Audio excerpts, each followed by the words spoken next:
Friends how are you welcome back बेटा ਹੁਣ ਅਸੀਂ ਪੜ੍ਹਿਆ ਕਿ ਐਲਗਲ ਸੈੱਲ ਕਿਵੇਂ ਦਾ ਹੁੰਦਾ ਕੀ ਉਹਦੇ ਵਿੱਚ ਪ੍ਰੈਜ਼ੈਂਟ ਹੁੰਦਾ ਆ now we will start the structure of flagella ਹੁਣ ਆਪਾਂ ਗੱਲ ਕੀਤੀ ਸੀਗੀ ਕਿ ਇਹ ਮੋਟਾਈਲ ਵੀ ਹੋ ਸਕਦੇ ਆ due to the presence of flagella non motile ਹੋ ਸਕਦੇ ਆ due to the absence of flagella ਪਰ ਜਿਹੜੇ ਮੋਟਾਈਲ ਆ ਉਹਨਾਂ ਦੇ ਵਿੱਚ ਫਲੈਜੇਲਾ ਦਾ ਸਟਰਕਚਰ ਕਿਵੇਂ ਦਾ ਹੁੰਦਾ ਆ ਜਾਂ ਫਲੈਜੇਲਾ ਕੀ ਹੈ ਉਹ ਅਸੀਂ ਇਹਦੇ ਵਿੱਚ ਦੇਖਣਾ ਆ ਬੇਟੇ ਐਲਗੇ ਦੇ ਵਿੱਚ ਦੋ ਤਰ੍ਹਾਂ ਦੇ ਫਲੈਜੇਲਾ ਪ੍ਰੈਜ਼ੈਂਟ ਹੁੰਦੇ ਆ ਇੱਕ ਹੁੰਦਾ ਆ whiplash type of flagella second is tinsel type of flagella whiplash ਨੂੰ ਐਕਰੋਨਿਮੈਟਿਕ ਫਲੈਜੇਲਾ ਵੀ ਕਹਿੰਦੇ ਆ ਅਤੇ ਟਿੰਸਲ ਨੂੰ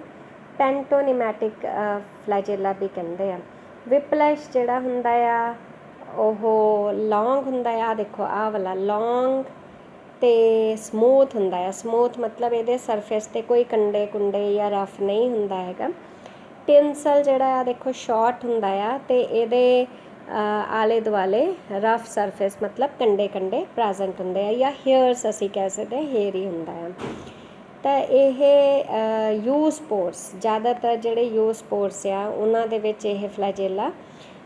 ਡਿਵੈਲਪ ਹੁੰਦਾ ਆ ਯੂਨੀਸੈਲੂਲਰ ਹੋ ਸਕਦੇ ਇਹ ਫਲੈਜੇਲਾ ਮਲਟੀ ਸੈਲੂਲਰ ਹੋ ਸਕਦੇ ਆ ਉਹ ਡਿਪੈਂਡ ਕਰੂਗਾ ਵੇਰੀ ਕਰੂਗਾ ਫਰੋਮ ਐਲਗੇ ਟੂ ਐਲਗੇ ਅਗਰ ਅਸੀਂ ਹੁਣ ਇੰਟਰਨਲ ਸਟਰਕਚਰ ਦੇਖੀਏ ਫਲੈਜੇਲਾ ਦਾ ਤਾਂ ਬੇਟੇ ਤੁਹਾਨੂੰ ਇੰਟਰਨਲ ਸਟਰਕਚਰ ਤਾਂ ਇੱਥੇ ਕਲੀਅਰ ਕੱਟ ਦਿਖ ਹੀ ਰਿਹਾ ਆ ਕਿ ਇਹਦੇ ਵਿੱਚ ਫਿਬਰਿਲਸ ਪ੍ਰੈਜ਼ੈਂਟ ਹੁੰਦੇ ਆ ਫਿਬਰਿਲ ਮਤਲਬ ਕੀ ਆ ਜਸਟ ਥਰੈਡ ਲਾਈਕ ਸਟਰਕਚਰ ਇਨ ਦਾ ਸੈਂਟਰ ਸਰਾਊਂਡਡ ਬਾਈ 9 ਡਬਲ ਫਿਬਰਿਲਸ ਹੁਣ ਇਹ ਫਲੈਜੇਲਾ ਜਿਹੜਾ ਹੈ ਨਾ ਇਸ ਤਰ੍ਹਾਂ ਸੈਂਟਰ 'ਚ ਪ੍ਰੈਜ਼ੈਂਟ ਹੋਏਗਾ ਅਤੇ ਇਹ ਸਾਨੂੰ ਦਿਖ ਨਹੀਂ ਰਿਹਾ ਦਿਖ ਤਾਂ ਐਂ ਹੀ ਰਿਹਾ ਕਿ ਇਹ ਜਸਟ ਦੋ ਹੀ ਇਹਦੇ ਥਰੈਡਸ ਆ ਜਾਂ ਦੋ ਲੇਅਰਸ ਆ ਪਰ ਇਹ ਐਕਚੁਅਲੀ 'ਚ ਇਹਦਾ ਅਰੇਂਜਮੈਂਟ ਹੁੰਦਾ ਆ 9+2 ਅਰੇਂਜਮੈਂਟ ਤਾਂ ਉਹ ਕੀ ਆ ਸੈਂਟਰ ਦੇ ਵਿੱਚ ਇੱਦਾਂ ਬਹੁਤ ਮਾਈਕਰੋਸਕੋਪਿਕ ਇਹ ਹੁੰਦਾ ਆ ਮਾਈਕਰੋਸਕੋਪ ਨਾਲ ਦੇਖਾਂਗੇ ਤਾਂ ਦੋ ਇੱਦਾਂ ਪਤਲੀ ਜਿਹੀ ਧਾਰੀਆਂ ਆ ਉਹਦੇ ਆਲੇ ਦੁਆਲੇ 9 ਥੋੜ੍ਹੀਆਂ ਜਿਹੀਆਂ ਲੰਬੀਆਂ ਫਿਬਰਲਸ ਜਿਹੜੀਆਂ ਹੁੰਦੀਆਂ ਫਿਬਰਲ ਥਰੈਡ ਲਾਈਕ ਸਟਰਕਚਰ ਜਾਂ ਥਰੈਡਸ ਹੁੰਦੇ ਆ ਤਾਂ 9+2 ਅਰੇਂਜਮੈਂਟ 'ਚ ਫਲੈਜੇਲਾ ਪ੍ਰੈਜ਼ੈਂਟ ਹੁੰਦਾ ਆ ਹੁਣ ਇਹ ਫਿਬਰਿਲ ਆਲੇ ਦੁਆਲੇ ਤੋਂ ਇੱਕ ਸ਼ੀਥ ਨਾਲ ਮੈਂਬਰੇਨ ਨਾਲ ਢਕੇ ਹੁੰਦੇ ਆ ਉੱਪਰ ਵਾਲੀ ਜਿਹੜੀ ਸਾਨੂੰ ਐਕਚੁਅਲੀ 'ਚ ਦਿਖ ਹੀ ਰਹੀ ਹੈ ਇਹਦੇ ਅੰਦਰ ਦਾ ਸਟਰਕਚਰ 9+2 ਅਰੇਂਜਮੈਂਟ 'ਚ ਪ੍ਰੈਜ਼ੈਂਟ ਹੁੰਦਾ ਹੈ ਸਿੰਗਲ ਫਿਬਰਿਲ ਇਨ ਦਾ ਸੈਂਟਰ ਜਿਹੜਾ ਇਹ ਸਰਾਊਂਡਡ ਬਾਏ ਸਬਸਿਡਰੀ ਸ਼ੀਥ ਮਤਲਬ ਇਹਨਾਂ ਨੂੰ ਵੀ ਜੇ ਤੁਸੀਂ ਦੇਖੋਗੇ ਫਲੈਜੇਲਾ ਇਹ ਧਾਗੇ ਅੰਦਰੋਂ ਵੀ ਅਤੇ ਬਾਹਰੋਂ ਵੀ ਢਕੇ ਹੁੰਦੇ ਆ ਵਿਦ ਸ਼ੀਥ ਤਾਂ ਅੰਦਰ ਸੈਂਟਰ 'ਚ ਮੰਨ ਲਓ ਦੋ ਛੋਟੀਆਂ ਆ ਫਿਰ 9 ਜਿਹੜੀਆਂ ਆ ਉਹ ਪਤਲੀਆਂ ਲੰਬੀਆਂ ਹੋਣੀਆਂ ਆ ਇਹਦੇ ਆਲੇ ਦੁਆਲੇ ਵੀ ਸ਼ੀਥ ਪ੍ਰੈਜ਼ੈਂਟ ਹੋਣੀ ਆਹ ਦੇਖੋ ਬੇਟਾ ਬਣਾਇਆ ਹੀ ਹੋਇਆ ਹੈ ਇਹ ਡਾਇਗਰਾਮ ਠੀਕ ਆ ਅਤੇ ਫਿਰ ਅਸੀਂ ਜੇ ਗੱਲ ਕਰੀਏ ਐਲਗਲ ਪਿਗਮੈਂਟਸ ਹੁਣ ਮੈਂ ਪਹਿਲਾਂ ਹੀ ਦੱਸਿਆ ਤੁਹਾਨੂੰ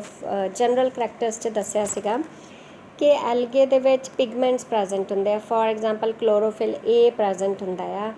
ਜਾਂ ਕਿਸੇ ਦੇ ਵਿੱਚ ਫਿਊਕੋਜ਼ੈਂਥਿਨ ਕਿਸੇ ਦੇ ਵਿੱਚ ਫਾਈਕੋ ਇਰੀਥ੍ਰਿਨ ਪ੍ਰੈਜ਼ੈਂਟ ਹੁੰਦਾ ਹੈ ਡਿਊ ਟੂ ਵਿਚ ਐਲਗੇ ਨੂੰ ਇੱਕ ਕਲਰ ਮਿਲਦਾ ਆ ਪਿਗਮੈਂਟਸ ਇੰਪਾਰਟ ਕਲਰ ਟੂ ਐਲਗੇ ਜੇ ਰੈੱਡ ਕਲਰ ਦਾ ਪਿਗਮੈਂਟ ਆ ਤਾਂ ਉਹ ਰੈੱਡ ਐਲਗੇ ਹੋ ਗਏ ਬਰਾਊਨ ਕਲਰ ਦਾ ਪਿਗਮੈਂਟ ਹੈ ਤਾਂ ਉਹ ਬਰਾਊਨ ਐਲਗੇ ਹੋ ਗਏ ਯੈਲੋ ਗ੍ਰੀਨ ਪਿਗਮੈਂਟ ਹੈ ਤਾਂ ਯੈਲੋ ਗ੍ਰੀਨ ਐਲਗੇ ਹੋ ਗਏ ਇਹ ਡਿਪੈਂਡ ਕਰੇਗਾ ਤਾਂ ਬੇਟੇ ਪਿਗਮੈਂਟਸ 'ਤੇ ਸਿਰਫ ਅਸੀਂ ਜਿੱਦਾਂ ਨਾਮ ਯਾਦ ਰੱਖ ਲੈਣੇ ਆ ਤੁਸੀਂ ਕਿ ਕਲੋਰੋਫਿਲ ਪ੍ਰੈਜ਼ੈਂਟ ਆ ਹੁਣ ਕਲੋਰੋਫਿਲ ਦੇ ਵਿੱਚ ਵੀ chlorophyll A chlorophyll B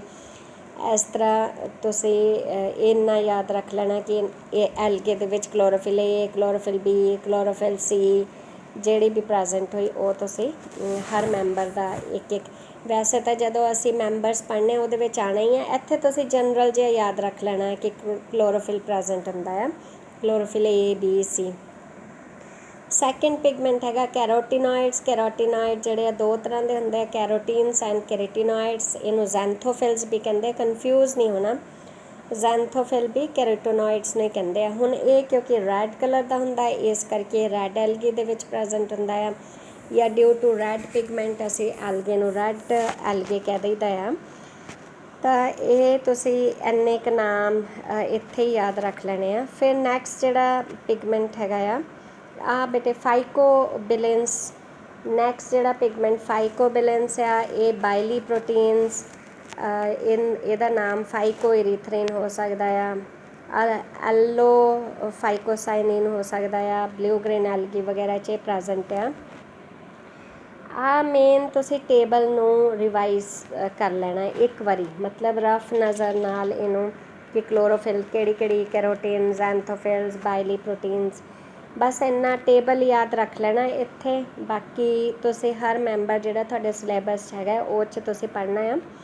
don't bother ਕਿ ਇਹਨੂੰ ਪੂਰੇ ਨੂੰ ਰੱਟਣਾ ਆ ਜਾਂ ਇਹ ਤੋਂ ਬਿਨਾਂ ਗੁਜ਼ਾਰਾ ਨਹੀਂ ਹੋਣਾ। ਨੋ, ਤੁਹਾਨੂੰ ਬੇਸਿਕ ਨੌਲੇਜ ਇੱਥੇ ਹੋਣਾ ਚਾਹੀਦਾ ਹੈ ਕਿ 1 ਮਾਰਕ 'ਚ ਜੇ ਕੁਐਸਚਨ ਪੁੱਛ ਲਿਆ।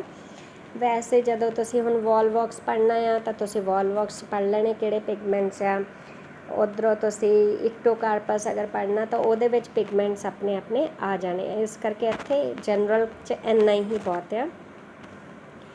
ਫਿਰ ਅਸੀਂ ਗੱਲ ਕਰੀਏ ਤਾਂ ਬੇਟੇ ਸਿੱਧੇ ਆਪਾਂ ਆ ਜਾਂਦੇ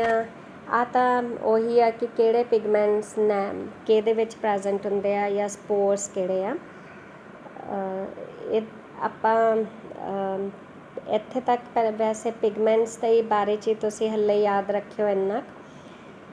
ਠੀਕ ਹੈ ਬੇਟਾ। ਫਿਰ ਅਸੀਂ ਅਗਰ ਸੈਕਸ਼ੂਅਲ ਰੀਪਰੋਡਕਸ਼ਨ ਦੀ ਗੱਲ ਕਰੀਏ ਤਾਂ ਸੈਕਸ਼ੂਅਲ ਰੀਪਰੋਡਕਸ਼ਨ ਜਿਹੜੀ ਆ ਉਹ ਕਾਮਨ ਜਿਹੜੀ ਤੁਸੀਂ ਪੜ੍ਹੀ ਹੈਗੀ ਆ ਆਪਣੇ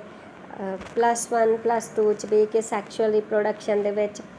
ਫਿਊਜ਼ਨ ਆਫ ਗੈਮੀਟਸ ਆਉਂਦਾ ਆ, ਜਾਂ ਸੈਕਸ ਸੈਲਸ, ਮੇਲ ਔਰ ਫੀਮੇਲ ਗੈਮੀਟਸ ਹੋ ਗਏ, ਜਾਂ male sex organ, female sex organs, ਇਹ ਇਹਨਾਂ 'ਚ ਬਣਦੇ ਆ ਅਤੇ ਇਹਨਾਂ ਦਾ ਫਿਊਜ਼ਨ ਹੁੰਦਾ ਹੈ, ਦੈਟ ਇਜ਼ ਸੈਕਸ਼ੂਅਲ ਰੀਪਰੋਡਕਸ਼ਨ। ਇਹ ਤਾਂ ਬੇਟੇ ਕਾਮਨ ਹੀ ਹੈ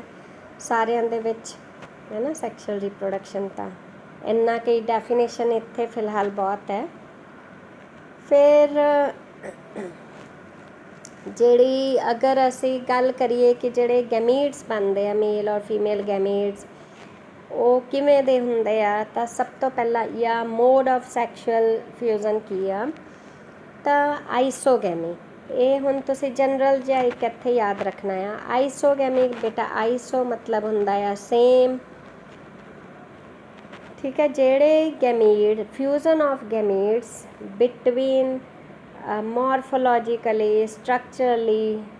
ਸਾਈਜ਼, ਸ਼ੇਪ, ਸਟਰਕਚਰ, ਫੰਕਸ਼ਨ ਸਾਰਾ ਕੁਝ ਸੇਮ ਹੋਵੇ ਦੋਨੋਂ ਗੈਮੀਟਸ ਦਾ, ਉਹਨਾਂ ਦੇ ਵਿੱਚ ਅਗਰ ਫਿਊਜ਼ਨ ਹੁੰਦੀ ਆ ਤਾਂ ਉਹਨੂੰ ਅਸੀਂ ਕਹਿ ਦਿੰਦੇ ਹਾਂ ਆਈਸੋਗੈਮੀ। ਹੁਣ ਆਈਸੋਗੈਮੀ ਜਿਹੜੀ ਆ ਬੇਟੇ ਐਲਗੇ, ਕਿਉਂਕਿ ਬਹੁਤ ਛੋਟੇ ਪਲਾਂਟਸ ਹੈਗੇ ਆ, ਕਈਆਂ ਦੇ ਵਿੱਚ ਸਾਨੂੰ ਪਤਾ ਹੀ ਨਹੀਂ ਲੱਗਦਾ ਕਿ ਆਈਡੈਂਟੀਫਾਈ ਨਹੀਂ ਹੁੰਦਾ ਕਿ ਮੇਲ ਗੈਮੀਟ ਕਿਹੜਾ ਹੈ, ਫੀਮੇਲ ਗੈਮੀਟ ਕਿਹੜਾ ਆ। ਤਾਂ +1 ਦੇ ਵਿੱਚ ਤੁਹਾਨੂੰ ਪੜ੍ਹਾਇਆ ਹੋਏਗਾ ਕਿ ਇੱਕ ਤਰੀਕਾ ਹੁੰਦਾ ਹੈ ਗ੍ਰਾਮ ਸਟੇਨ ਕਰਕੇ, ਜਿਹੜਾ ਚੀਜ਼ ਸਟੇਨ ਲੈ ਲੈਂਦੀ ਆ ਉਹ ਪੋਜ਼ੀਟਿਵ ਹੋ ਗਿਆ, ਜਿਹੜੀ ਚੀਜ਼ ਕਲਰ ਨਹੀਂ ਲੈਂਦੀ, ਮੰਨ ਲਓ ਬਲੂ ਕਲਰ ਦਾ ਅਸੀਂ ਸਟੇਨ ਪਾਈ, ਅਗਰ ਐਲਗੇ ਦੇ ਪਾਰਟ ਨੇ ਬਲੂ ਕਲਰ ਲੈ ਲਿਆ ਤਾਂ ਉਹ ਪੋਜ਼ੀਟਿਵ ਹੋ ਗਈ, ਨਹੀਂ ਲਿਆ ਤਾਂ ਨੈਗੇਟਿਵ ਸਟੇਨ ਹੋ ਗਈ।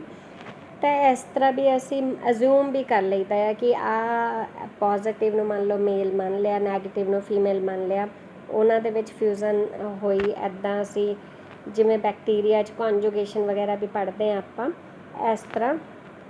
ਇਹਦੇ ਵਿੱਚ ਵੀ ਥਰੂ ਸਟੇਨਸ ਵੀ ਪ੍ਰੈਕਟੀਕਲੀ ਦੇਖ ਲੈਂਦੇ ਆ। ਪਰ ਤੁਸੀਂ ਸਿੰਪਲੀ ਜਿਹੜਾ ਯਾਦ ਰੱਖਣਾ ਆ ਕਿ ਜਿਹੜੇ ਗੈਮੀਟਸ ਮੋਰਫੋਲੋਜੀਕਲੀ, ਸਟਰਕਚਰਲੀ, ਫੰਕਸ਼ਨਲੀ ਸਿਮਿਲਰ ਹੁੰਦੇ ਆ, ਉਹਨਾਂ ਦੇ ਵਿੱਚ ਫਿਊਜ਼ਨ ਹੁੰਦਾ ਹੈ, ਉਹਨਾਂ ਨੂੰ ਆਈਸੋਗੈਮੀਟਸ ਕਹਿੰਦੇ ਆ। ਉਹ ਔਨ ਦਾ ਅਦਰ ਹੈਂਡ ਐਨਆਈਸੋਗੈਮਸ, ਫਿਰ ਨਾਮ ਤੋਂ ਹੀ ਕਲੀਅਰ ਆ ਕਿ ਐਨਆਈਸੋਗੈਮਸ 'ਚ ਐਨ ਮਤਲਬ ਡਿਫਰੈਂਟ, ਕਿ ਜਿਹੜੇ ਮੋਰਫੋਲੋਜੀਕਲੀ, ਸਟਰਕਚਰਲੀ, ਸ਼ੇਪ, ਸਾਈਜ਼, ਇਹਨਾਂ 'ਚ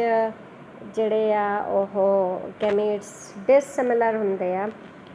ਉਹਨਾਂ ਦੇ ਵਿੱਚ ਅਗਰ ਫਿਊਜ਼ਨ ਹੁੰਦਾ ਹੈ ਤਾਂ ਉਹਨੂੰ ਆਪਾਂ ਕਹਿ ਦਿੰਦੇ ਆ ਐਨਆਈਸੋਗੈਮਸ। ਫਿਰ ਓਗੈਮਸ ਆ ਗਈ। ਓਗੈਮਸ ਤਾਂ ਕਲੀਅਰ ਹੀ ਆ, ਜਿਹੜੀ ਹਰ ਵਾਰ ਆਪਾਂ ਪੜ੍ਹਦੇ ਹੀ ਹੈਗੇ ਆ, ਤੁਸੀਂ +2 ਦੇ ਵਿੱਚ ਵੀ ਪੜ੍ਹੀ। ਇਹ advance type of sexual reproduction ਆ। ਇਹਦੇ ਵਿੱਚ ਮੇਲ ਗੈਮੀਟ ਦਾ ਫਿਊਜ਼ਨ ਹੁੰਦਾ ਆ, ਫੀਮੇਲ ਗੈਮੀਟ ਦਾ ਫਿਊਜ਼ਨ ਹੁੰਦਾ ਆ। ਮੇਲ ਗੈਮੀਟ ਜਿਹੜਾ ਛੋਟਾ ਹੁੰਦਾ ਹੈ, ਸਮੋਲਰ ਇਨ ਸਾਈਜ਼, ਫੀਮੇਲ ਗੈਮੀਟ ਜਿਹੜਾ ਉਹ ਲਾਰਜਰ ਇਨ ਸਾਈਜ਼ ਹੁੰਦਾ ਆ। ਮੇਲ ਗੈਮੀਟਸ ਤੋਂ ਸਪਰਮ ਪ੍ਰੋਡਿਊਸ ਹੁੰਦੇ ਆ, ਫੀਮੇਲ ਗੈਮੀਟਸ ਤੋਂ ਐਗ ਪ੍ਰੋਡਿਊਸ ਹੁੰਦਾ ਆ, ਓਵਮ।